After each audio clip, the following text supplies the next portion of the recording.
Bismillah, walhamdulillah, wa salatu wa salam ala rasulillah. Assalamu alaikum wa rahmatullahi ta'ala wa barakatuh. Que la paix et la bénédiction d'Allah soit sur vous. Que la paix et la bénédiction d'Allah soit sur notre prophète Mohammed sallallahu alayhi wa sallam ainsi que sa famille. La ruqya avant la ruqya. Donc, il y a beaucoup de nos frères et de nos sœurs, malheureusement, que je rencontre, qui, subhanallah, demandent à faire un traitement coranique alors qu'ils ne font même pas la prière, alors qu'ils ne sont même pas en cheminement avec Allah subhanahu wa ta'ala, alors qu'ils restent encore dans les péchés.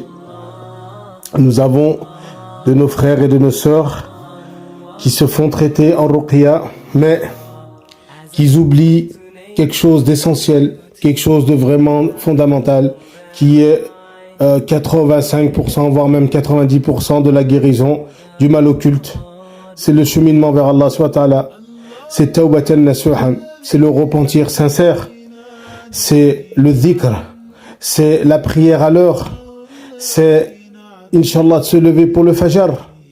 Donc, nous avons beaucoup de frères et de nos sœurs, malheureusement, en leur demandant de cheminer, ils nous disent que non, ils font pas la prière, que non, ils sont encore dans des péchés, voire des choses vraiment incroyables.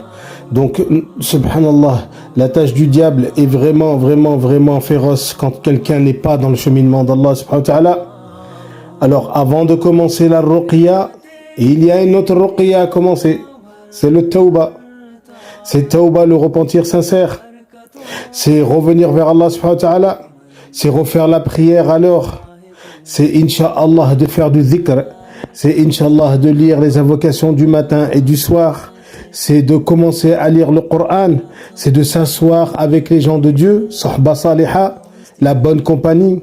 C'est d'aller au Jumu'ah, de rentrer à la mosquée, de sentir l'odeur des mosquées, d'essayer de, subhanallah, de se rapprocher du premier rang afin d'écouter l'imam. Voilà. Donc celui, subhanallah, qui n'est pas dans ce cheminement, son traitement de ruqya va être très difficile, très lourd, voire vraiment, il va boiter, mais d'une force incroyable. Il y a des cas, même ils font pas la prière, même, donc on va les traiter directement, car ils sont tellement malades qu'on ne peut pas attendre, donc on les traite direct et ensuite on leur donne le conseil pour qu'ils se repentent, pour qu'ils reviennent vers Allah subhanahu wa ta'ala et qu'ils prennent le bon chemin. Donc nous avons beaucoup de nos frères et de nos sœurs qui n'ont pas compris ces priorités-là, qui n'ont pas compris que c'est Allah subhanahu wa ta'ala qui guérit et ni les raqis ou les imams. Donc tournons-nous vers Allah subhanahu wa ta'ala de tout notre cœur. Tournons-nous vers le créateur des cieux et la terre. Tournons-nous vers le guérisseur avant de nous tourner vers les raqis et les imams. Donc aujourd'hui, la vidéo d'aujourd'hui, c'est pour mettre en avant qu'avant la ruqya, il y a déjà en amont quelque chose à mettre en place.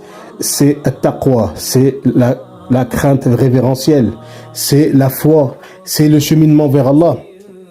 Et tous mes patients que je traite, subhanallah, tous ceux qui cheminent vers Allah, subhanahu wa ta'ala, ils réussissent, alhamdulillah.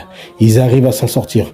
Mais tous ceux qui restent accrochés au péché, qui ne font pas la prière, ou bien qui la font et qui l'arrêtent, Allah, ceux-là, c'est dommage, mais ils resteront malades et ça va durer très longtemps. Donc le conseil que je donne à moi-même, bien entendu, et à mes frères et sœurs, c'est de reprendre la prière, de faire la prière, de s'en remettre à Allah subhanahu wa ta'ala, de faire les prières de nuit, de revenir vers la prière obligatoire, de demander à Allah subhanahu wa ta'ala, de faire les invocations du matin et du soir et de revenir vers le Coran. Donc la ruqya, elle passe en second plan.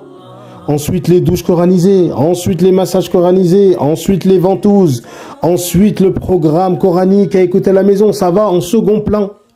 Donc celui qui est en bonne entente avec son Seigneur et avec le prophète Mohammed sallallahu alayhi wa sallam, il va faire une douche, il va se masser, il va traiter, ça va être facile pour lui. Mais celui qui n'est pas en bonne entente avec Allah et son messager, ça va être très difficile.